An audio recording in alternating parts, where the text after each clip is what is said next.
Cinema என்பது எப்ப முதல் ஆரம்பிச்சாங்களோ அந்த சினிமாவை எப்படி எடுக்கணுங்கிற ஒரு வரைமுறை இருக்கு. அந்த காலத்துல சினிமா ஆரம்பிக்கிறது முதல்ல கதையை தான் செலக்ட் பண்ணுவாங்க. ஒரு தயாரிப்பாளர் கதையை கேட்பாரு. இந்த கதை அவருக்கு பிடிச்சதுன்னா இந்த கதைக்கு யாரு திரைக்கதை வசனம் எழுதுனாலும் அடுத்த ஆளை பிடிப்பாங்க. கதை ரெடி ஆகுது, திரைக்கதை வசனம் எழுது யாரு ரெடி ஆகுது. இப்ப இந்த 2 பேரும் ப்ரொடியூசர் சேர்ந்து உட்காந்து இந்த கதையை திரைக்கதை எழுதும் 2-3 பேருமே சேர்ந்து லவ் ஸ்டோரியா இருக்கலாம், ஃபேமிலி சப்ஜெக்டா இருக்கலாம், ஆக்ஷன் மூவியா இருக்கலாம், எது வேணாலும் இருக்கலாம்.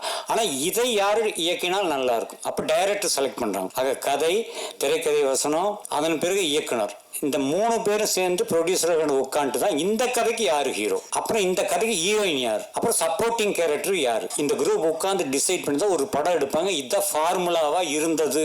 ஆனா இன்னைக்கு சினிமா ஒரே ஒரு ஹீரோ சொன்னா போதும், அவர் சொல்றதுதான் கதை, அவர் சொல்றதுதான் ஷார்ட், அப்படி ஆயிடுச்சு. உங்களுக்கு எல்லாம் தெரியும். உண்மையிலேயே நாங்கெல்லாம் டைரக்ட் பண்ணும்போது எந்த ஹீரோவும் எந்த ஹீரோயின் இன்டர்ஃபியர் ஆகவே மாட்டாங்க. நாங்க சொல்வதை மட்டும்தான் செய்வாங்க. அதனால அந்த காலத்துல படம் ஹிட்.